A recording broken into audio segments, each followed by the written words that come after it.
Continuing with science and technology related current affairs, from 1st to 10th of June, the next important development in science and technology has been AmbuSense. నేను ఇంతకుముందు చెప్పినట్టు science and టెక్నాలజీలో మెయిన్గా వచ్చిన latest development, ఆ పేరు, దాని application, దాన్ని ఎవరు డెవలప్ చేస్తారు అని అడుగుతారు. సో AmbuSense అంటే ఏంటి, వాట్ ఈజ్ AmbuSense అన్నది ఫస్ట్ క్వశ్చన్. AmbuSense అనేది ఒక వైర్లెస్ టెక్నాలజీ. ఈ వైర్లెస్ టెక్నాలజీని ఎవరు డెవలప్ చేశారు? Indian institute of technology Kharagpur develop చేసింది. ఇది వైర్లెస్ టెక్నాలజీ పర్పస్ ఏంటి?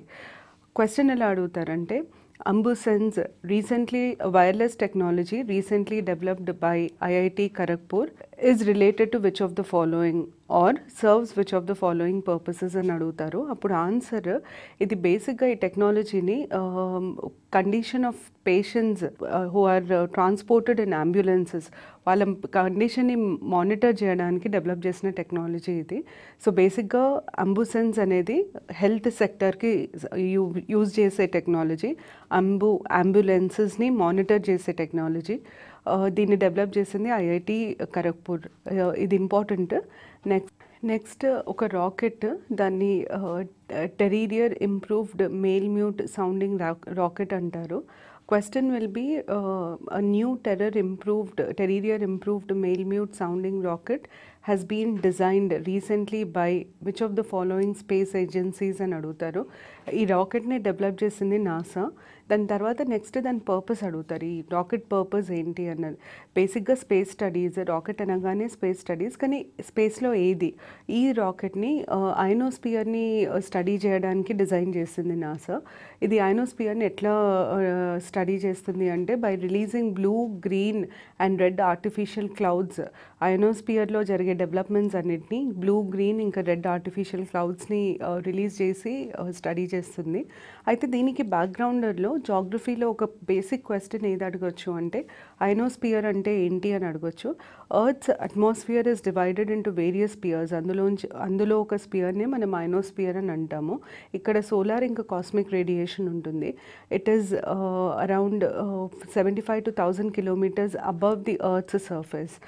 దీనికి కొంచెం అడిషనల్ ఇన్ఫర్మేషన్ మీరు అప్డేట్ చేసుకోవాల్సింది ఏంటి అంటే, అయనోస్పియర్ బెనిఫిట్స్ ఏంటి అంటే, అయనోస్పియర్ హ్యూమన్ లైఫ్కి, ఎర్త్కి ఎంతవరకు ఇంపార్టెంట్, ఏ రకంగా కాంట్రిబ్యూట్ చేస్తుంది అన్నది మీరు ఒకటి అప్డేట్ చేసుకోవాల్సి వస్తుంది యాజ్ అ బ్యాక్గ్రౌండర్.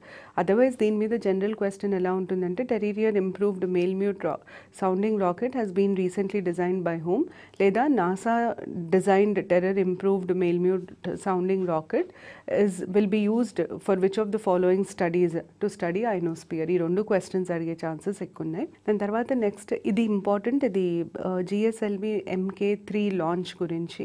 ఇది ఎందుకు ఇంపార్టెంట్ అంటే, ఇస్రో లాంచ్ ఇది, అంటే ఇండియన్ లాంచ్ ఇది.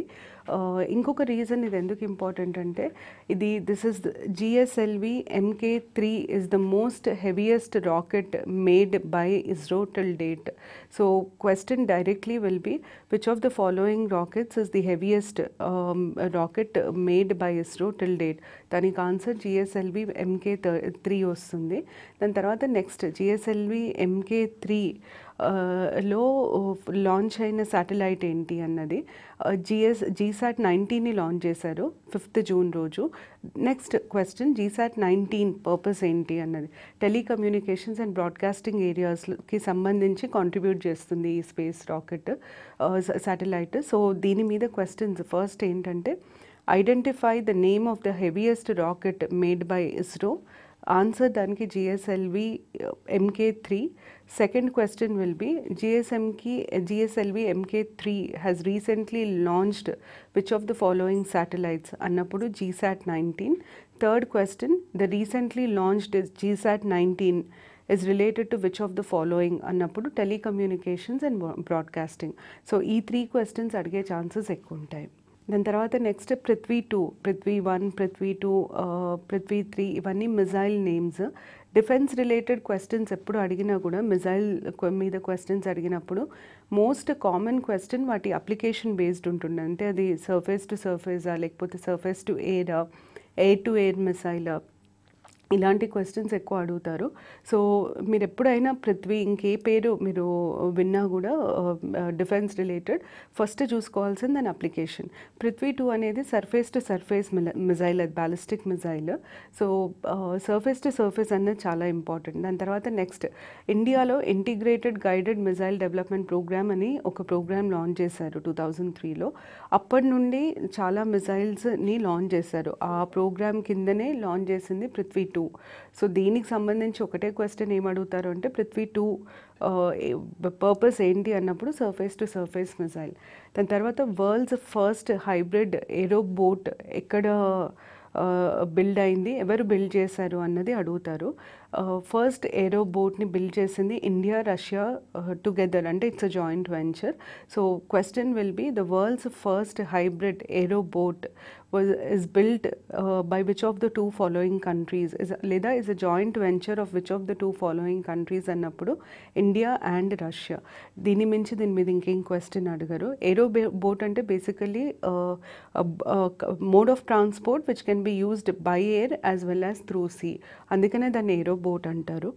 దాని తర్వాత next IMD, Indian meteorological department రీసెంట్గా ఒక అనౌన్స్మెంట్ చేసింది. అనౌన్స్మెంట్ ఏంటంటే ఎవ్రీ 15 daysకి వాళ్ళు they are going to give out warnings about the spread of diseases.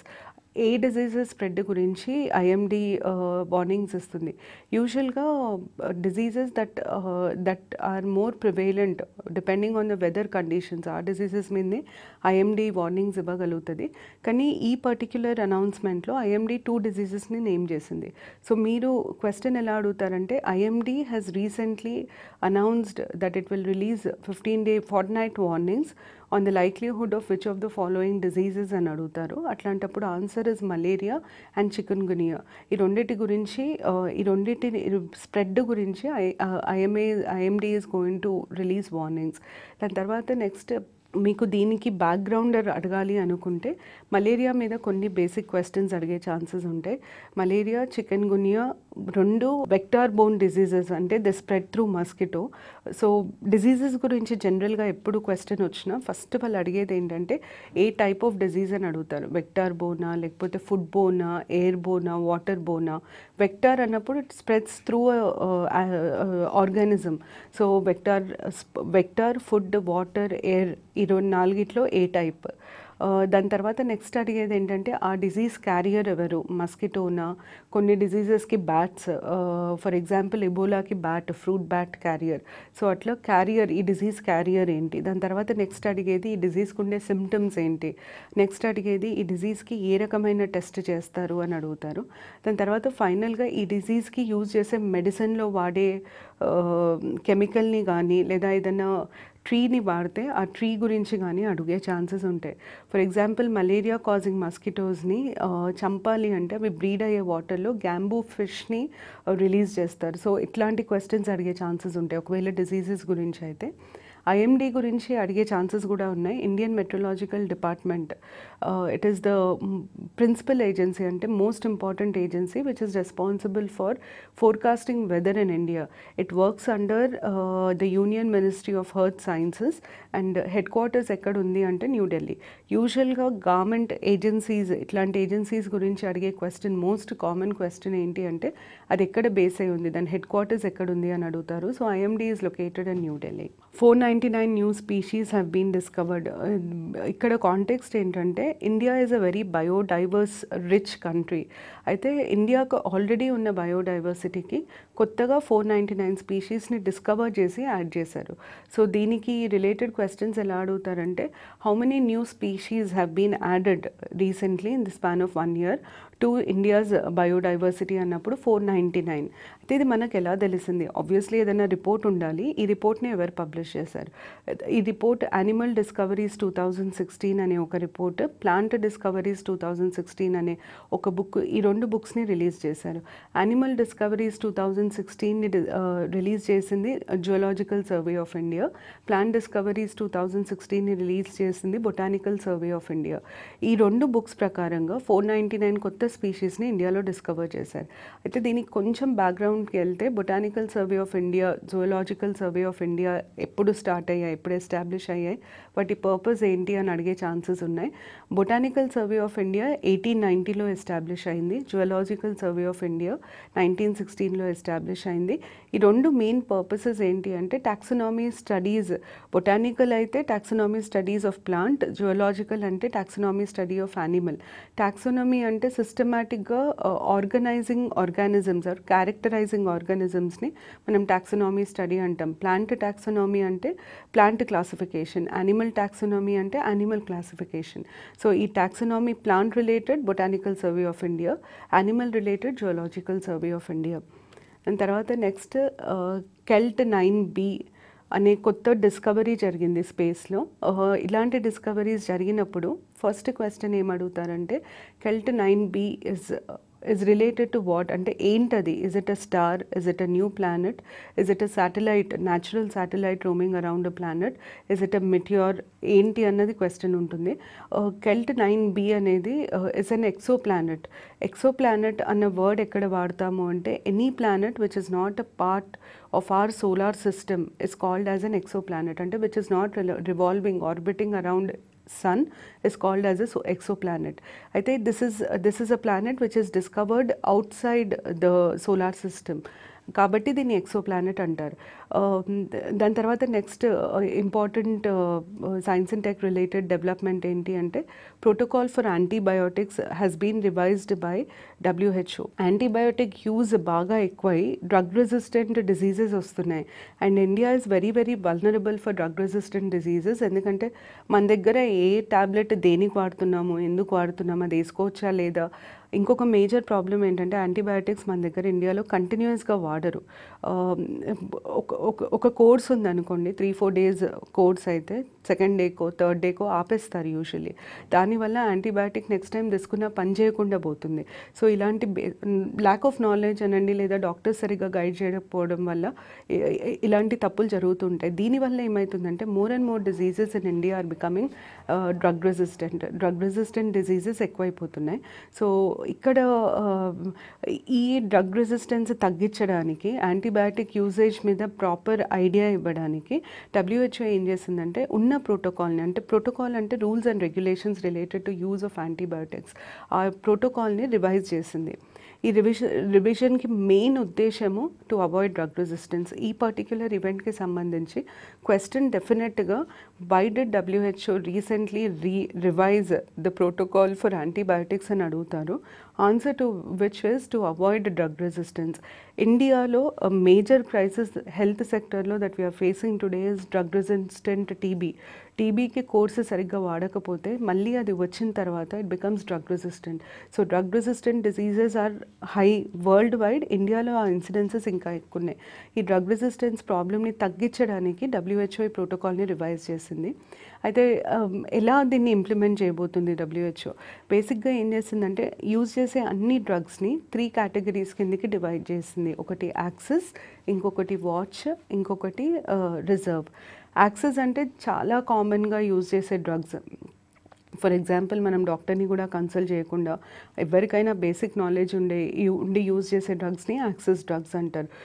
Drugs like paracetamol, fever ఉంటే ఎవరైనా పారాసెటమాల్ వేసుకుంటారు, it's a generic name. So అట్లాంటి డ్రగ్స్ అన్నీ యాక్సెస్. ఈ డ్రగ్స్ ఎక్కువ మటుకు డ్యామేజ్ కలిగించవు, సేఫర్ డ్రగ్స్. తర్వాత వాచ్ అనే కొంచెం హయ్యర్ లెవెల్. అజిథ్రోమైసిన్, అజిథ్రాల్ మనం యూజువల్గా థ్రోట్ ఇన్ఫెక్షన్ ఇట్లాంటి వాటికి వేసుకునేటి అన్ని వాచ్. సెకండ్ లైన్ డ్రగ్స్ కొంచెం పవర్ఫుల్ కానీ నాట్ వెరీ హార్మ్ఫుల్. రిజర్వ్ అన్నది థర్డ్ లైన్ డ్రగ్స్, చాలా హైలీ పవర్ఫుల్ డ్రగ్స్. ఇట్లాంటి డ్రగ్స్ ఇచ్చేటప్పుడు కంపల్సరీగా ప్రిస్క్రిప్షన్ ఉండాలి. ఆ డ్రగ్స్ వేసుకున్నప్పుడు వాటికి కావాల్సిన జాగ్రత్తలు అన్నీ తెలుసుకోవాలి. అది మెయిన్ ఉద్దేశం దీన్ని రివైజ్ చేయడానికి. నెక్స్ట్ కేటగిరీ అవార్డ్స్లో మనం చూస్తే ఒకటే award, June 1st to 10th ఒకటే మెయిన్ అవార్డ్ ఇచ్చారు. అది WHO director general's special recognition award for global tobacco control. As the name goes, this award has been given by World Health Organization in recognition of the contribution made by a particular authority for global tobacco control.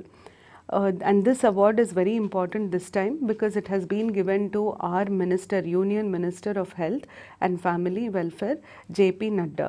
అవార్డ్స్లో ఎప్పుడైనా రెండు categories అంటాం మనం. ఒకటేమో popular awards, ఇంకొకటి ఏంటంటే ఎక్కడైతే ఇండియన్స్కి award వస్తుందో అది చాలా ఇంపార్టెంట్. అది పాపులర్ అయ్యి ఉండకపోవచ్చు, కానీ దాని రెసిపియంట్, అవార్డ్ రెసిపియంట్ ఇండియన్ అయినప్పుడు అడిగే ఛాన్సెస్ ఎక్కువ ఉంటాయి.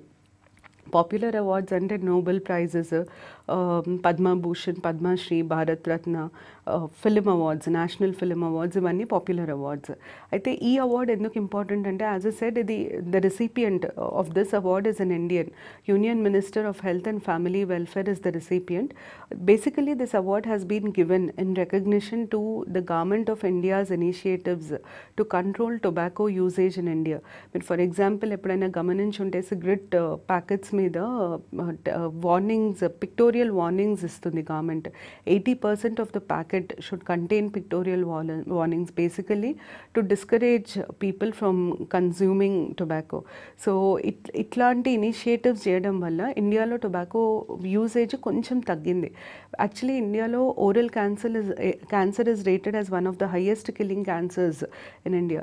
Kabatti, the initiatives taken by the government have been recognized by WHO through this award. దాని తర్వాత నెక్స్ట్ ఇంపార్టెంట్ కేటగిరీ స్పోర్ట్స్. స్పోర్ట్స్లో యూజువల్గా multi sporting events, single sporting events మీద క్వశ్చన్స్ అడుగుతారు.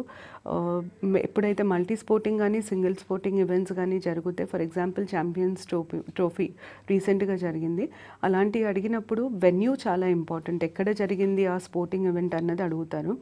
వెన్యూ ఈసారిదే కాకుండా లాస్ట్ వెన్యూ, నెక్స్ట్ వెన్యూ కూడా అడిగే chances ఉంటాయి. తర్వాత సెకండ్ ఇంపార్టెంట్ ఏంటంటే, ఏదైనా రికార్డ్స్ బ్రేక్ చేసినప్పుడు ఇట్లాంటివి అడిగే ఛాన్సెస్ ఎక్కువ ఉంటాయి. దాని తర్వాత థర్డ్ ఇంపార్టెంట్ కేటగిరీ అవార్డ్స్లో ఏం అడుగుతారు అంటే, ఏదన్నా అన్యూజువల్, అంటే ఎవరైనా డోపింగ్ కేసులో సస్పెండ్ అవ్వడము, లేదా ఎవరైనా ప్లే మధ్యలో చనిపోవడం ఫీల్డ్లో, ఇట్లాంటివి ఏమైనా అయినప్పుడు కూడా అవార్డ్స్ స్పోర్ట్స్ మీద క్వశ్చన్స్ అడిగే ఛాన్సెస్ ఉంటాయి. తర్వాత నెక్స్ట్ కామన్గా క్వశ్చన్స్ అడిగేది రేటింగ్స్. వరల్డ్ నెంబర్ 1 లేదా మోస్ట్ రన్స్ ఎవరైనా చేసి, ఇట్లాంటి రేటింగ్స్ ఏమైనా, ఐసీసీ రేటింగ్స్ కానీ, బ్యాడ్మింటన్ రేటింగ్స్ కానీ, స్పెషలీ ఇండియన్స్కి రేటింగ్ వచ్చినప్పుడు ఖచ్చితంగా అడుగుతారు. ఆ రేటింగ్స్లో భాగంగానే ESPN ఛానల్, స్పోర్ట్స్ ఛానల్, రీసెంట్గా వరల్డ్ ఫేమస్ 100 లిస్ట్, అంటే వరల్డ్ ఫేమస్ స్పోర్ట్స్ పర్సన్స్ది 100 స్పోర్ట్స్ పర్సన్స్ది లిస్ట్ రిలీజ్ చేసింది. అందులో ఇండియన్స్ 4. సో బేసిక్గా ఫస్ట్ క్వశ్చన్ ఏముంటుంది అంటే, which of the following players were a part of the ESPS world famous 100 list, 100 world famous 100 sports persons list అని అడుగుతారు. అట్లాంటప్పుడు మీకు 4 ఇండియన్ నేమ్స్ తెలియాలి: Virat Kohli, MS Dhoni, Yuvraj and Suresh Raina. So ఈ 4 they belong to cricket. Next question ఏం అడగొచ్చు అంటే, ESPN world famous 100 list included 4 Indian names. All the 4 belong to one sport. Identify the sport అని అడిగే ఛాన్స్ ఉంటుంది. థర్డ్, ఇండియన్ సైడ్ నుండి who topped in the 100 list అని అడిగితే it is Virat Kohli. ఇవి ఇండియాకి సంబంధం లేకుండా ఒక్క question that can be asked on this is, who topped the ESPN's world famous 100 sports persons list అని అడిగితే it was topped by Portuguese football player Cristiano Ronaldo. ఎప్పుడైనా ఇట్లాంటి లిస్ట్ ఉన్నప్పుడు ఇండియన్స్ ఒకటి గమనించుకోవాలి. సెకండ్ గమనించుకోవాల్సింది ఏంటంటే, టాపర్ ఎవరు, ఆ లిస్ట్లో టాప్ మోస్ట్ నేమ్ ఎవరిది అన్నది గమనించుకోవాల్సి వస్తుంది. సో దీనికి సంబంధించి అయితే ఈ క్వశ్చన్స్ అడిగే ఛాన్సెస్ ఉన్నాయి. Next, Thailand grand prix gold title. Thailand grand prix gold title అంటే, థాయిలాండ్ గ్రాండ్ ప్రిక్స్ ఏది, దేనికి సంబంధించింది? షటిల్కి సంబంధించింది. గేమ్స్లో ఎప్పుడైనా చాలా టోర్నమెంట్స్ జరుగుతూ ఉంటాయి. ఎన్ని గుర్తుపెట్టుకోవాలి, ఎన్ని గుర్తుపెట్టుకోకూడదు అన్న బేసిక్ క్వశ్చన్ ఒకటి ఉంటుంది. ఈ టోర్నమెంట్స్ అన్నిట్లో ఎక్కడైతే ఇండియన్స్ విన్ అవుతారో లేదా ఇండియన్స్ రికార్డ్స్ క్రియేట్ చేస్తారో అట్లాంటి కంపల్సరీగా అడిగే ఛాన్సెస్ ఉంటాయి. సో బేసిక్గా ఆ ఫోకస్తోనే కవర్ చేస్తాం మనము. ఈ Thailand grand prix gold title చాలా చాలా important because it is won by an Indian shuttler. Sai Praneeth గెలుచుకున్నారు ఇది. దీని మీద క్వశ్చన్స్ ఎలా అడుగుతారంటే, identify the Indian shuttler who won the Thailand grand prix gold title అని అడిగినప్పుడు నేమ్ ఐడెంటిఫై చేయాలి. లేదా ఇంకొక క్వశ్చన్ ఏం అడుగుతారంటే B Sainath is associated with which sport అని అడుగుతారు. ఎందుకంటే he was in news recently, so Sainath becomes person in news. అది అడిగినప్పుడు అసోసియేటెడ్ విత్ విచ్ స్పోర్ట్ అన్నప్పుడు షటిల్. థర్డ్ క్వశ్చన్ ఏం అడగొచ్చు ఒకవేళ అడగాలి అనుకుంటే, Thailand grand prix gold title, Thailand grand prix was held recently in which city అని అడిగినప్పుడు బ్యాంకాక్. దాని తర్వాత next world table tennis championship, ఇది కూడా important. The reason why it is important is again an Indian pair for the first time reached the quarter finals of world table tennis championship. దీని మీద first question ఆ Indian పేర్ మీద ఉంటుంది. Identify the Indian pair who reached the quarterfinals in the World Table Tennis Championships అని అడిగినప్పుడు you have to identify Manika Batra and Mouma Das players పేరు. Second question again Manika Batra and Mouma Das are related to which of the following sport అని అడుగుతారు. అట్లాంటప్పుడు you have to identify table tennis. Third question again can be on the venue. World table tennis championships were held in which of the following countries అన్నప్పుడు it was held in Germany. తర్వాత French open mixed doubles trophy, actually 2017 French open గురించిది. French open mixed doubles trophy is important again because it was won by Indian and his Canadian partner. పేరు Indian గెలిచాడు కాబట్టి అడిగే chances ఎక్కువ ఉన్నాయి. It was won by Rohan Bopanna and his Canadian partner Gabriela. సో దీని మీద క్వశ్చన్స్ ఎలా అడుగుతారంటే which of the following pairs have won the 2017 French open mixed doubles trophy అని అడిగినప్పుడు you have to identify the name of the pair. Second question ఏమని అడుగుతారంటే Rohan Bappanna and his partner have recently won the French Open Mixed Doubles Trophy. Identify the name of the partner అని అడుగుతారు, లేదా identify the country of the partner అని అడుగుతారు. Name అన్నప్పుడు Gabriela, country అన్నప్పుడు Canada important. దాని తర్వాత next 2017 French open women singles ఎవరు గెలిచారు అన్నప్పుడు Jelena of Latvia has won it. ఇది ఎందుకు ఇంపార్టెంట్ అంటే యూజువలీ ఫ్రెంచ్ ఓపెన్ ప్రతి ఇయర్ జరుగుతుంది, ప్రతి ఇయర్ గెలుస్తారు, ఓడిపోతారు. కానీ ఇది ఎందుకు ఇంపార్టెంట్ అంటే this lady is an unseeded player. Seeded player, unseeded player అని రెండు కేటగిరీస్ ఉంటాయి బ్యాడ్మింటన్లో. సీడెడ్ ప్లేయర్ అన్నప్పుడు యు ఆర్ రేటెడ్, ఒక ర్యాంకింగ్ ఉన్న ప్లేయర్ని సీడెడ్ అంటారు, ర్యాంకింగ్ లేని ప్లేయర్ని అన్సీడెడ్ అంటారు. So she is an unseeded, ranking కూడా లేని player. She won the French Open కాబట్టి it is important. Name of the player is very very important. Who won the 2017 French open women singles అని అడిగే chances ఉన్నాయి. Very rare they will ask you the country she belongs to Latvia. తర్వాత కొత్త ఈవెంట్స్ని 2020 Tokyo ఒలింపిక్స్లో add చేద్దామని Olympic committee decide చేసింది. అయితే దీని మీద ఫస్ట్ క్వశ్చన్ ఏముంటుంది అంటే the next Olympics will be held in which of the following cities అని అడుగుతారు. It is in Tokyo. 2016 Olympics was held where అని అడిగితే రియో డే జనీరో. ఈ రెండు ఇంపార్టెంట్. దాని తర్వాత next total number of events ఒలింపిక్స్లో లాస్ట్ 2016లో 306, ఇప్పుడు వాటిని 321కి ఇంక్రీజ్ చేశారు. కొత్తగా యాడ్ అయిన ఈవెంట్స్ ఈ పర్టిక్యులర్ కాంటెక్స్లో అడిగే ఛాన్సెస్ లేవు. ఎందుకంటే బేసిక్గా ఇక్కడ ఏం చేశారంటే టేబుల్ టెన్నిస్ ఉందనుకోండి, టేబుల్ టెన్నిస్ సింగిల్స్ డబుల్స్ ఉండేది ముందు. ఇప్పుడు table tennis singles doubles mixed doubles అనే ఈవెంట్ యాడ్ చేశారు. సో అన్ని మేజర్ స్పోర్టింగ్ ఈవెంట్స్, రిలే రేస్లో విమెన్ మెన్ ఉండేది, ఇప్పుడు మిక్స్డ్ రిలే రేస్ యాడ్ చేశారు. సో బేసిక్గా ఇక్కడ యాడ్ చేసింది ఏంటి అంటే ప్రతి స్పోర్ట్లో మిక్స్డ్ టీమ్ ఈవెంట్స్ కూడా యాడ్ చేశారు, where both men and women together participate. ఆ ఈవెంట్స్ని యాడ్ చేశారు. దీని మెయిన్ పర్పస్, ఈ నెంబర్ ఆఫ్ ఈవెంట్స్ని పెంచడానికి main purpose is to promote gender equality, to give more equal chance to women. ఈ పని చేశారనమాట. సో దీని మీద క్వశ్చన్స్ ఫస్ట్ ఎక్కడ 2020లో ఒలింపిక్స్ జరుగుతుంది, second number of events have been increased for Tokyo Olympics. What is the reason for increase? It is basically to promote gender equality. Persons and news మనం identify చేసేది బేసిక్గా 2-3 parameters. First ఏంటంటే appointments. ఎవరైనా ఏదైనా important పొజిషన్కి ఒక మనిషిని appoint చేసినప్పుడు, నేషనల్ కమిషన్ ఫర్ ఎస్టీస్ కొత్త చైర్మన్ వచ్చారు, ఎస్సీస్ కొత్త చైర్మన్ వచ్చారు, national human rights commission, election commissioner, ఇలాంటివన్నీ చాలా చాలా ఇంపార్టెంట్. So first appointments. తర్వాత సెకండ్ పర్సన్స్ ఇన్ న్యూస్. ఎవరైనా చనిపోతే then any important person who's contributed significantly to a particular field, అట్లాంటి మనిషి గురించి అడిగే ఛాన్సెస్, అంటే which field does he belong to అని అడిగే ఛాన్సెస్ ఉంటాయి. So second ఆబిటరీ. థర్డ్ వచ్చి ఏదన్నా రేర్ అచీవ్మెంట్, కొత్తగా ఏదైనా డిస్కవర్ చేయడము, ఇన్వెంట్ చేయడము, ఇట్లాంటి ఏదైనా రేర్ అచీవ్మెంట్ ఉన్నప్పుడు we identify that person as person in news. అయితే హిస్టారియన్ రామచంద్ర గుహ was in news. Ramachandra Guha is a very renowned writer. He is a historian and he has published written and published a number of books on Indian history. Aithe Ramachandra Guha was in news recently because he resigned as one of the administrators of a committee which was appointed by the Supreme Court. Supreme court last month ఒక 2 months back బీసీసీఐని run చేయడానికి BCCI committee of అడ్మినిస్ట్రేటర్స్ని appoint చేసింది. ఆ committee, it was a 4-member committee. 1 member was Ramchandra Guha, 2nd member was former CAG Vinod Rai, 3rd member was Vikram Limaye, and 4th member was Diana.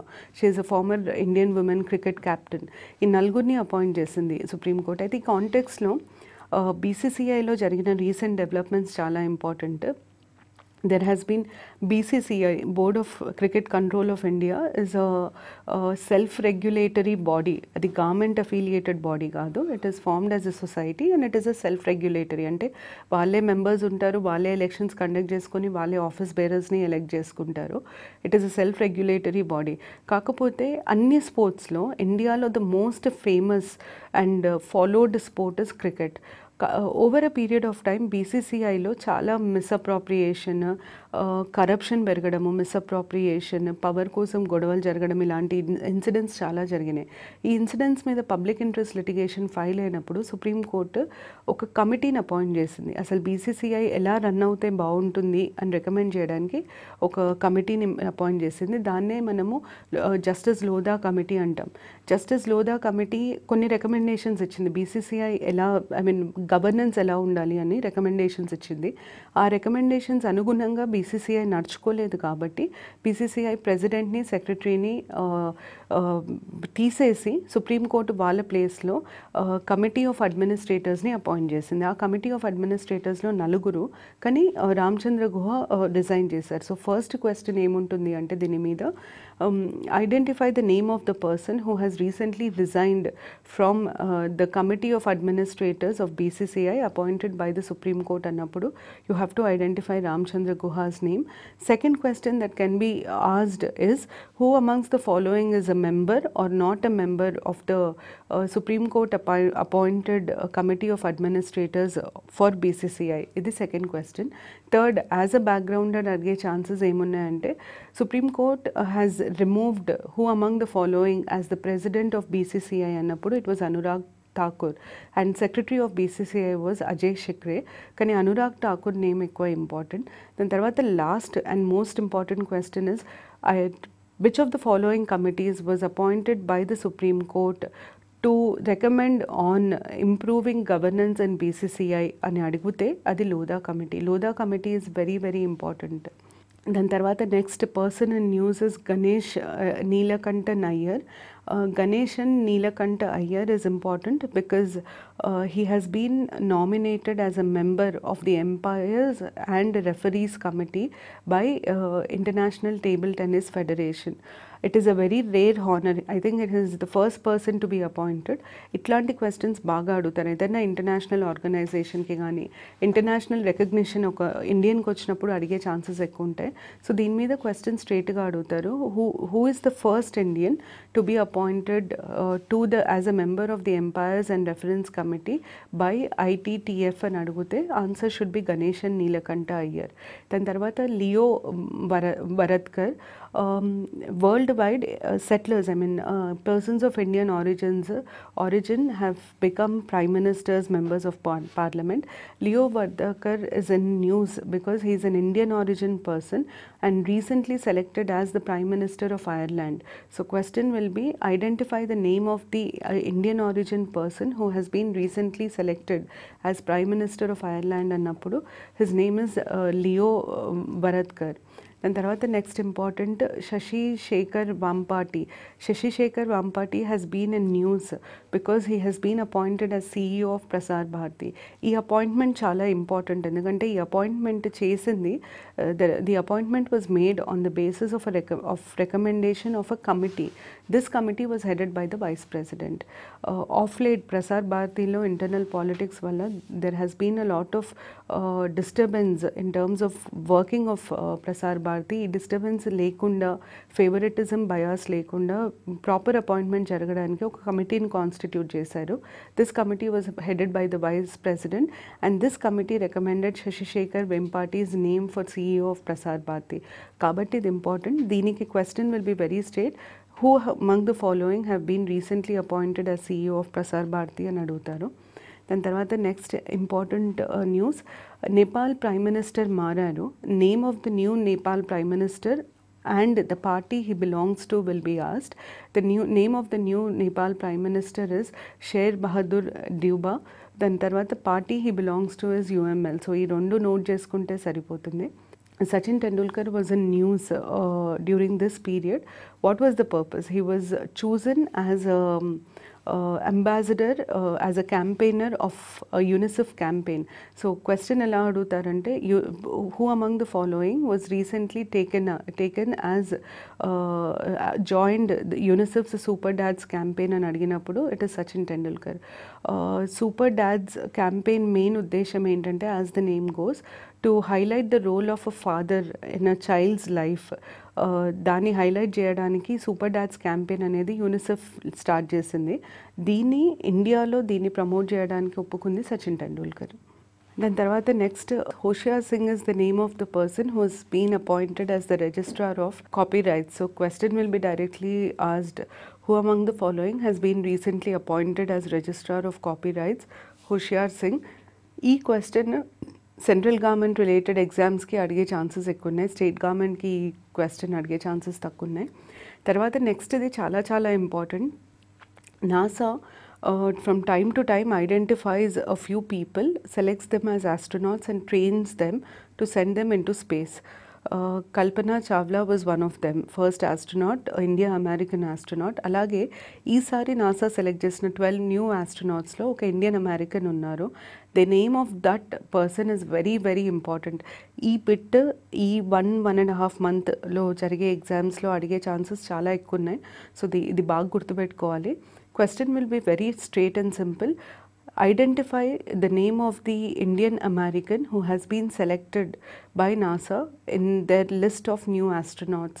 అని అడిగినప్పుడు the person's name is Lieutenant Colonel Raja Grinder Chari. పేరు గుర్తుపెట్టుకోవాలి. దాని తర్వాత నెక్స్ట్ది కూడా important. సాహితీ పింగళి అనే అమ్మాయి, she's a teenager. She has been given a very rare honour. The honour is a very minor planet in Milky Way will be named after her. The reason why she got this honor was she's made a presentation on how to use a mobile app to check water pollution. ఆ ప్రెజెంటేషన్కి impress అయి తనకి honour confer చేశారు. So question will B, who will be a minor planet in Milky Way will be named after who among the following అని అడిగినప్పుడు it is సాహితీ పింగళి. అమ్మాయి పేరు చాలా ఇంపార్టెంట్. తర్వాత Preet Kaur Gill has been in news. Reason is first Sikh lady to be appointed, to be elected to the British Parliament.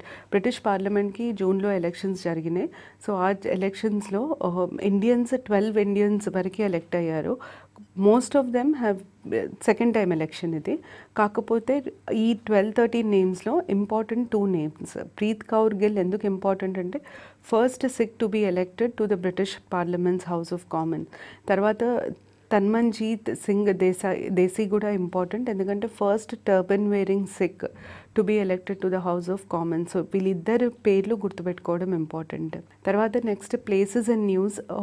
ఈ places and news మనం select చేసే పారామీటర్ ఏంటి అంటే ఆ ప్లేస్ సరౌండింగ్ న్యూస్ ఉండాలి. ఫర్ ఎగ్జాంపుల్ ఒక స్టేట్ కొత్తగా ఇది స్టార్ట్ చేసింది, ఒక స్టేట్ దీంట్లోనే స్ట్రీట్ లైటింగ్ అంటే ఎల్ఈడి లైట్స్తో రిప్లేస్ చేయాలి, the first state in India to replace street lighting with LED lights, లేదా ఆ ఇనిషియేటివ్ ఏ స్టేట్లో స్టార్ట్ చేశారు అని అడిగినప్పుడు అది ఆంధ్రప్రదేశ్. అలాగే టీ బ్యాలెట్ ఎక్కడ స్టార్ట్ అయింది అన్నది Telangana. The first state to launch a scheme for single women in India is Telangana. So ఇట్లాంటి క్వశ్చన్స్ అడుగుతారు. ఎక్కడైతే మీకు ఆన్సర్ ఆ ప్లేస్ అవుతుందో దాన్ని మనం ప్లేసెస్ అండ్ న్యూస్ కిందకి తీసుకుంటాము. Odisha has been in news. The reason Odisha has been in news is it has become India's first state to use automatic coastal warning system. Odisha is one state which is frequently affected by cyclones. So ఈ cyclones కానీ tsunami కానీ వచ్చినప్పుడు automatic coastal warning సిస్టమ్ని implement చేసిన first state Odisha. డైరెక్ట్గా question ఇలాగే అడుగుతారు, which is the first state in India to use automatic coastal warning systems in the event of a disaster, natural disaster అని అడిగినప్పుడు ఆన్సర్ షుడ్ బి ఒడిస్సా. దాని తర్వాత next important thing, India's first Indian mobile Congress 2017. It has been decided that India will host or organize India Mobile Congress in 2017. అయితే దీనికి question ఏంటి అంటే where will be the venue of this congress will be the question. Answer is new Delhi. ఈ mobile Congress actually జరిగేది September 2017లో. కాకపోతే దీని significance ఏంటంటే NDA government వచ్చినప్పటి నుండి డిజిటలైజేషన్ మీద చాలా ఫోకస్ ఉండింది. డిజిటల్ ఇండియా క్యాంపెయిన్ దానికే స్టార్ట్ చేశారు. తర్వాత use of ICT in governance, information communication technology in governance బాగా ఎక్కువైంది. అయితే ఈ మొబైల్ కాంగ్రెస్ మెయిన్ ఉద్దేశం ఏంటంటే private players, government, stake holders అందరినీ ఒక ప్లాట్ఫామ్ మీదకి తీసుకొచ్చి ఇన్ఫర్మేషన్ని, కమ్యూనికేషన్ టెక్నాలజీని గవర్నమెంట్లో ఎలా యూజ్ చేయొచ్చు, డిజిటల్ డివైడ్ని ఎలా తగ్గించవచ్చు. డిజిటల్ డివైడ్ అంటే బేసిక్గా మనము రూరల్ ఏరియా, అర్బన్ ఏరియాకి తీసుకుంటే urban area has greater access to digital services when compared to rural areas. ఈ గ్యాప్ రూరల్ ఏరియాస్కి, అర్బన్ ఏరియాస్కి ఉండే గ్యాప్ డిజిటల్ సర్వీసెస్కి యాక్సెసిబిలిటీలో, ఆ గ్యాప్ని మనం డిజిటల్ డివైడ్ అని అంటాం. ఆ డిజిటల్ డివైడ్ ఇండియాలో చాలా ఎక్కువ ఉండింది. అందుకనే government is focusing more and more to develop digitalization in rural areas to reduce this digital divide. అయితే ఈ డిజిటల్ డివైడ్ని ఎలా తగ్గించాలి, ఎలా కాంట్రిబ్యూట్ చేయొచ్చు అన్న డిస్కషన్ జరుగుతుంది కాంగ్రెస్లో. కాబట్టి ఇది ఇంపార్టెంట్. దీనికి వెన్యూ ఎక్కడ అవుతుంది అన్నది ఒకటి మాత్రమే అడుగుతారు, న్యూఢిల్లీ. దాని తర్వాత next India's first private railway station. ఇండియాలో the only sector where you don't have privatisation is the railways. ఇప్పటివరకు అసలు రైల్వేస్ని మనం గవర్నమెంట్ ప్రైవేటైజేషన్కి ఓపెన్ చేయలేదు. అయితే ఇక్కడ కాంటెక్స్ట్ ఏంటి అంటే ఈ railway station private railway station అని మనం ఎందుకు అంటున్నామంటే ఇక్కడ ప్రైవేటైజేషన్ జరగలేదు. కాకపోతే ఈ రైల్వే స్టేషన్ని రెనోవేట్ చేశారు, రీడెవలప్ చేశారు. ఈ రీడెవలప్మెంట్ మాత్రం పబ్లిక్ ప్రైవేట్ పార్ట్నర్షిప్లో జరిగింది. అంటే government along with the private stake holder has developed this railway station. అందుకని we call it India's first private railway station. అయితే question will be to identify the name of the railway station. The name of the railway station is Habibganj. It is located in Bhopal. It is the first railway station in India to be redeveloped in PPP mode, public private partnership mode. Name ఒకటి important. తర్వాత next long range missile test ఫెసిలిటీని approve చేశారు రీసెంట్గా. ఎక్కడ దీన్ని చేయబోతున్నారు అన్నది అడుగుతారు. రటిల్ ల్యాండ్ ఐలాండ్, సౌత్ అండమాన్లో రటిల్ ల్యాండ్ ఐలాండ్ అని ఉంది. ఈ రటిల్ ల్యాండ్ ఐలాండ్ని చూస్ చేశారు ఈ మిసైల్ టెస్టింగ్ ఫెసిలిటీకి. So which of the following places has been recently chosen for long range missile test facility అని అడిగితే it is Rutland island. దీనికి బ్యాక్ డ్రాప్లో అడిగేది ఏంటి అంటే రటిల్ ల్యాండ్ ఐలాండ్ ఎక్కడుంది, సౌత్ అండమాన్లో ఉంది. Rutland island is very very famous for its biodiversity. ఇక్కడి వరకు అడిగే ఛాన్సెస్ ఎక్కువ ఉంటాయి. Next place in news is Kerala. Kerala state government has been in news for a very unique initiative. Kerala state government has announced a green protocol in weddings. Question will be, which of the following states has recently announced a green protocol in weddings అని అడిగినప్పుడు Kerala state government. అయితే green protocol అంటే ఏంటి? వెడ్డింగ్స్లో usually plastic చాలా వాడతారు, plastic glasses, plastic plates. ఈ green protocol is a set of rules and regulations framed by Kerala government through which the government is totally restricting the use of plastic in weddings. అంటే non biodegradable products ఏవి వెడ్డింగ్స్లో use చేయకూడదు అలా rules and regulations frame చేశారు కాబట్టి దాన్ని green protocol అంటున్నారు. బేసిక్గా purpose ఏంటి అంటే to make weddings more nature friendly, to ensure that less of non-biodegradable things are used, material is used in weddings. అయితే పేపర్ ప్లేట్స్ ఇట్లాంటివి ఎక్కువ వాడాలి, ప్లాస్టిక్ వాడకూడదు వెడ్డింగ్స్లో. గ్రీన్ ప్రోటోకాల్ ఏ స్టేట్ గవర్నమెంట్ అన్నప్పుడు కేరళ స్టేట్ గవర్నమెంట్. దాని తర్వాత one state in India has recently initiated change of text books. State ఏం చేసిందంటే స్టేట్ సిలబస్ టెక్స్ట్ బుక్స్ని ఎన్సీఆర్టీ బుక్స్తో రిప్లేస్ చేసింది. ఇప్పుడు ప్రతి స్టేట్లో టూ సెట్స్ ఉంటాయి, టూ లెవెల్స్ ఆఫ్ ఎడ్యుకేషన్. ఒకటి ఏంటంటే స్టేట్ బోర్డ్ ఉంటుంది, ఇంకొకటేమో ఎన్సీఆర్టీ సిబిఎస్ఈ సెంట్రల్ బోర్డ్. కొన్ని స్కూల్స్ సిబిఎస్ఈ అఫిలియేటెడ్, కొన్ని స్కూల్స్ స్టేట్ బోర్డ్ అఫిలియేటెడ్ ఉంటాయి. స్టేట్ బోర్డ్ అఫిలియేటెడ్ స్కూల్స్కి స్టేట్ సపరేట్గా టెక్స్ట్ బుక్స్ ప్రింట్ చేస్తుంది. సిబిఎస్ఈ అఫిలియేటెడ్ స్కూల్స్కి ఎన్సీఆర్టీ ప్రింట్ చేసిన బుక్స్ ఇస్తారు. అయితే యూపీ గవర్నమెంట్, ఉత్తరప్రదేశ్ గవర్నమెంట్ రీసెంట్గా ఏం అనౌన్స్ చేసిందంటే నెక్స్ట్ అకాడమిక్ ఇయర్ నుండి స్టేట్ సిలబస్ బుక్స్ ఉండవు, స్టేట్ సిలబస్ బుక్స్ ప్లేస్లో ఎన్సీఆర్టీ బుక్స్ని ఇంట్రడ్యూస్ చేస్తాం. అంటే సిబిఎస్ఈ బుక్ ఏవైతే ఫాలో అవుతుందో అవే బుక్స్ స్టేట్ సిలబస్కి కూడా ఇంట్రడ్యూస్ చేస్తాము అని యూపీ గవర్నమెంట్ అనౌన్స్ చేసింది. సో క్వశ్చన్ ఎలా అడుగుతారంటే which of the following state governments has recently announced the replacement of state syllabus books with NCERT books అడిగినప్పుడు యూపీఎస్సీ ఉత్తరప్రదేశ్ అది ఆన్సర్. అయితే ఈ మెజర్ తీసుకోవడానికి రీజన్ ఏంటి అన్నప్పుడు ఎన్సీఆర్టీ బుక్స్ స్టేట్లో ఇంక్లూడ్ చేయడం వల్ల యూనిఫార్మిటీ, అంటే స్టేట్ లెవెల్ ఎడ్యుకేషన్కి సెంట్రల్ లెవెల్ ఎడ్యుకేషన్కి గ్యాప్ అయితే ఉంటుందో ఆ గ్యాప్ని ఫిల్ చేయడానికి యూపీ గవర్నమెంట్ ఈ మెజర్ తీసుకుంది. ఎన్సీఆర్టీ ఫుల్ ఫామ్ అడిగే ఛాన్సెస్ ఉన్నాయి. It is national council of educational research and training. బేసిక్గా ఎడ్యుకేషన్ సంబంధించిన రీసెర్చ్ చేయడము, దాని మీద బుక్స్ పబ్లిష్ చేయడము, టీచర్స్ని ట్రైన్ చేయడము, అవన్నీ ఎన్సీఆర్టీ పర్వ్యూలోకి వచ్చే functions. Next national human milk bank and lactation counselling centre ఎక్కడ స్టార్ట్ అయింది? ఇది రీసెంట్గా న్యూఢిల్లీలో ఇనాగ్రేట్ చేశారు.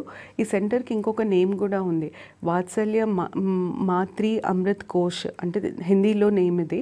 So Vatsalya Matru Amrit Kosh has been recently inaugurated in which of the following cities అని అడిగే ఛాన్సెస్ ఉన్నాయి? న్యూఢిల్లీ. ఈ క్వశ్చన్ స్టేట్ లెవెల్ ఎగ్జామ్స్లో అడగరు, ఇది కంపల్సరీగా central level exams, SSC, staff selection commission లేదా బ్యాంక్ రిలేటెడ్ ఎగ్జామ్స్, వీటిలలో అడిగే ఛాన్సెస్ ఎక్కువ ఉన్నాయి. సో బేసిక్గా name of the centre, where it is started, New Delhi important.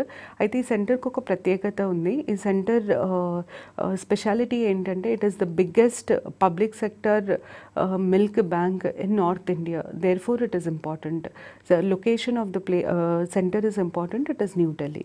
తర్వాత ఇండెక్స్ రిపోర్ట్స్ అనేటి బేసిక్గా ఇండెక్స్ అని మనం ఎప్పుడు అన్నా కూడా we talk about a ranking system. There are many, last class we have basically discussed about intergovernmental organizations, IGOs అంటాం మనము. IGOs కాకుండా NGOs కూడా ఉంటాయి world wide. Non governmental organisations అంటే ఇవి గవర్నమెంట్ ఎస్టాబ్లిష్ చేసిన ఆర్గనైజేషన్స్ కాదు, ప్రైవేట్ ఇండివిజువల్స్ ఎస్టాబ్లిష్ చేసిన organisations which work for a social cause, వాటిని మనం నాన్ గవర్నమెంటల్ ఆర్గనైజేషన్స్ అంటాము. ప్రాఫిట్ మోటివ్ ఉండదు NGOస్కి. Example of an NGO is Greenpeace, transparency international, ఇవన్నీ important human rights related non governmental organisations.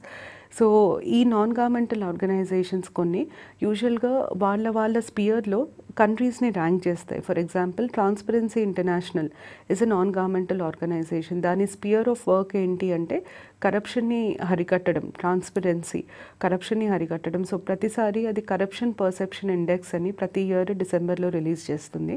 అలా చాలా organisations indexes, rankings release చేస్తాయి. Inter governmental organisations కూడా రిలీజ్ చేస్తాయి. యుఎన్ బేస్డ్ ఆర్గనైజేషన్స్ రిలీజ్ చేస్తాయి. Most important UN based indexes human development index released by UNDP. So ఈ indexes మీద questions అడిగే chances ఎక్కువ ఉంటాయి. క్వశ్చన్ బేసిక్గా ఏముంటుంది అంటే ఇండెక్స్ ఎవరు రిలీజ్ చేశారు, ఒకటి. రెండు, పారామీటర్స్ ఏంటి ఆ ఇండెక్స్. ఇప్పుడు హ్యూమన్ డెవలప్మెంట్ ఇండెక్స్ అనగానే ఏ పారామీటర్స్ని తీసుకొని ర్యాంకింగ్ ఇస్తారు కంట్రీస్కి అన్నది అడుగుతారు. థర్డ్ క్వశ్చన్, ఇండియా ర్యాంకింగ్ ఎంత, ఇప్పుడు ఎంత. ఇంపార్టెంట్ ఇండెక్స్లలో అయితే ఇప్పుడు ఎంత, లాస్ట్ ఇయర్ ఎంత అని కూడా అడిగే ఛాన్సెస్ ఉంటాయి. ఫోర్త్, ఆ ఇండెక్స్ని ఎవరు టాప్ చేశారు, top most country, bottom most country చూసుకోవాల్సి వస్తుంది. అయితే ఫస్ట్ది గ్లోబల్ పీస్ ఇండెక్స్. దీన్ని కంపైల్ చేసింది Sydney based institute for economics and peace. Global peace index 2017 or global peace index is released by which of the following organisations అని అడిగినప్పుడు answer will be Institute for Economics and Peace.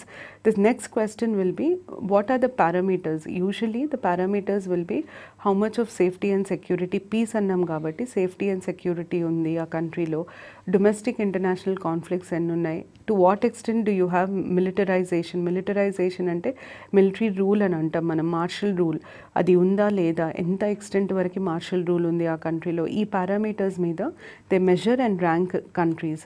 అయితే India rank 137, last year India rank 141. ఈ particular ranking మీకు objective టైప్లోనే కాదు, డిస్క్రిప్టివ్లో మీరు ఎక్కడైనా ఆన్సర్స్ రాసి ఇండియాలో సెక్యూరిటీ ఇష్యూస్ ఉన్నాయి అని ఎప్పుడైనా రాయాలనుకుంటే as a support you can always quote this. అయితే ఇండియా ర్యాంకింగ్ 141 నుండి 137కి వచ్చింది. Means it has improved in terms of peace. It is far more peaceful in 2016 when compare to 2017, ఎందుకంటే ర్యాంకింగ్ ఇంప్రూవ్ అయింది. India rank important, India rank 137. దాని తర్వాత next అడిగే question ఏంటి అంటే which country topped it. Iceland has topped it. So Iceland గుర్తుండాలి. The least peaceful countries ఏవేవి, least peaceful country Syria, least peaceful Syria, most peaceful Iceland, India ranking 137. ఈ మూడు important. దాని తర్వాత నెక్స్ట్ గ్లోబల్ ఎకనామిక్ ప్రాస్పెక్ట్స్. ఈ global economic prospects అనేది world bank ఇచ్చే report. దీంట్లో బేసిక్గా గ్లోబల్ ఎకనామిక్ ప్రాస్పెక్ట్స్లో ఒక country financial year, next financial ఇయర్లో ఎంత గ్రో అయ్యే ఛాన్సెస్ ఉంది అని వరల్డ్ బ్యాంక్ ప్రిడిక్ట్ చేస్తుంది. దీనికి ఇంపార్టెంట్ క్వశ్చన్ ఏంటంటే global economic prospects GEP report is published by which of the following organisations అని అడుగుతారు. It is published by world bank. అయితే according to the global economic prospects published by world bank, what will be the projected growth rate of India for 2017 అని అడిగితే projected growth rate 7.2%. Last year according to this report it was 6.8%, but it has said that India's growth is going to increase and it is 7.2%. And next year ki kuda it has predicted next year India's growth will be around 7.5%. దీనికి సంబంధించి మీరైతే మూడు గుర్తుపెట్టుకోవాలి. First, global economic prospects ఎవరు publish చేస్తారు, world bank. Second, according to the report what is India's projected growth rate for 2017, 7.2. According to the report what is India's growth rate for 2018, 7.5. ఇంతవరకే అడుగుతారు. World bank is a very important inter governmental organization. దీని మీద బ్రీఫ్గా ఒకవేళ అడిగితే when was world bank formed అని అడుగుతారు. 1944 Bretton Woods conference చాలా ఫేమస్. వరల్డ్ వార్ II తర్వాత యుఎన్ ఫామ్ అయిన తర్వాత జరిగిన కాన్ఫరెన్సెస్లో చాలా important conference Bretton Wood conference. ఈ బ్రిటన్ వుడ్ కాన్ఫరెన్స్ అవుట్పుట్లో 5 ఇన్స్టిట్యూషన్స్ని ఎస్టాబ్లిష్ చేయాలని డిసైడ్ చేశారు. అందులో ఒకటి వరల్డ్ బ్యాంక్. సో ఎప్పుడు దీన్ని ఎస్టాబ్లిష్ చేయాలనుకున్నారు, I mean when was it founded అన్నప్పుడు 1944. It is a part of United Nations. World Bank is basically an organ of United Nations. Headquarter ekkadundi అని అడిగే ఛాన్సెస్ ఉంటాయి. It is headquartered in Washington DC. In fact యుఎన్కి సంబంధించిన అన్ని ఆర్గనైజేషన్స్కి headquarters చాలా మటుకు అడుగుతారు. Headquarters, year of establishment అడిగే ఛాన్సెస్ చాలా ఎక్కువ ఉంటాయి. జనరల్ నాలెడ్జ్ కింద ఇవి గ్యాదర్ చేసుకోవడం చాలా ఇంపార్టెంట్.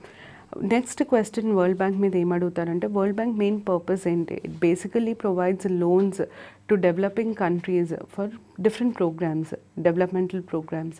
దాని తర్వాత వరల్డ్ బ్యాంక్ కింద మళ్ళీ 2 ఆర్గనైజేషన్స్ ఉంటాయి. ఒకటేమో international bank for reconstruction and development, ఇంకొకటి ఇంటర్నేషనల్ డెవలప్మెంట్ అసోసియేషన్.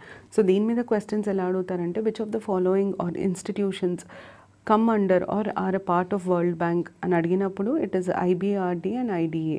దాని తర్వాత next important index global retail development index 2017. ఈ global retail development index 2017 is very very important because this index was topped by India.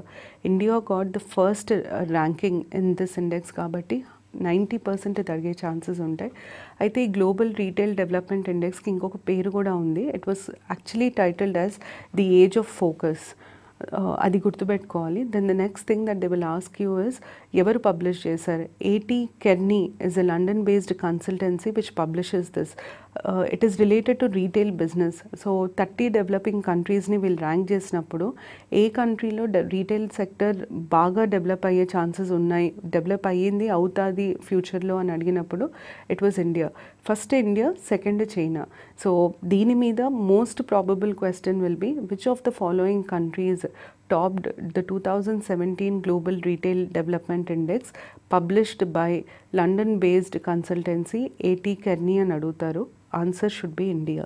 దాని తర్వాత next BMI research. BMI research again a projection of future markets by a Fitch company, Finland based company ఇది. అయితే ఈ research ప్రకారం, వీళ్ళు చేసిన research report ప్రకారం India is one of the top 5 consumer markets in Asia. Consumer business maximum, I mean పెద్ద మార్కెట్స్లో top 5 మార్కెట్స్లో ఇండియా ఒకటి. అదర్ 4 కంట్రీస్ ఏవి అంటే చైనా, శ్రీలంక, వియట్నాం, ఇండోనేషియా. దీనికి సంబంధించి ఇంపార్టెంట్ క్వశ్చన్ ఎలా అడుగుతారంటే, is India part of the top 5 countries అని అడిగే ఛాన్సెస్ ఉంటాయి. సెకండ్ ఏంటంటే, కన్జ్యూమర్ స్పెండింగ్ గ్రోత్ ఇండియాలో ఎంత ఉంది? According to this research 6.1% growth is projected every year as far as consumer spending in India is concerned. So ఈ 2 అడిగే chances ఎక్కువ ఉన్నాయి. తర్వాత world investment development report, world investment report 2017. World investment రిపోర్ట్కి సంబంధించి first question, who published this report? It is published by United Nations Conference on Trade and Development. UNCTAD main purpose foreign direct investments control చేయడము, వాటికి సంబంధించిన rules and regulations. So world investment report basic focus ఏంటి అంటే, foreign direct investments trends ఎట్లా ఉన్నాయి world wide అన్నది focus. In other words, ఈ రిపోర్ట్లో వాళ్ళు ప్రొజెక్ట్ చేసేది ఏంటంటే, టాప్ మోస్ట్ కంట్రీ ఎక్కడ ఎఫ్డిఐస్ మ్యాక్సిమం అవుతాయి, ఫస్ట్ ఏది ప్రిఫరెన్స్, సెకండ్ ఏది, థర్డ్ ఏది, ఇది అడుగుతారు, ఐ మీన్ ఇది చెప్తారు. సో దీంట్లో క్వశ్చన్స్ ఎలా అడుగుతారంటే, according to the world investment report the most favoured destination for FDIs is అని అడిగినప్పుడు USA. First most favoured is USA, followed by China, and third is India. Question again on India will be, according to the World Investment Report 2017, India is ranked as the most favored destination for FDIs is అని అడిగినప్పుడు it is number 3.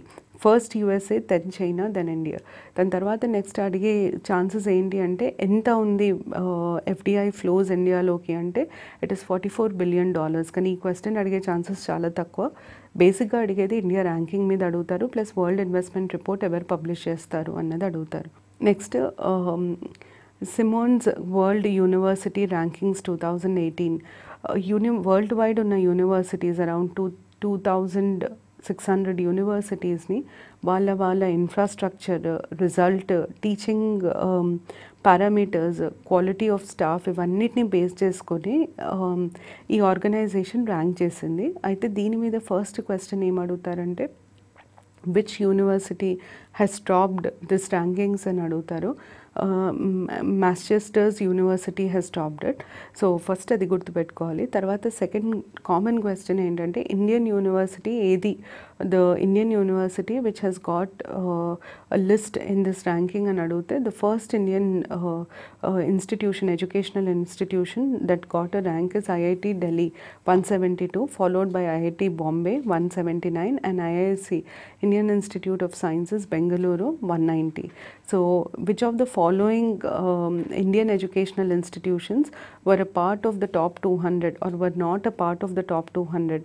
Which of the following institutions of India topped, I mean among the Indian institutes has topped this ranking and అడిగినప్పుడు it is Delhi. IIT Delhi, Bombay, IISc Bengaluru గుర్తుపెట్టుకోవాలి.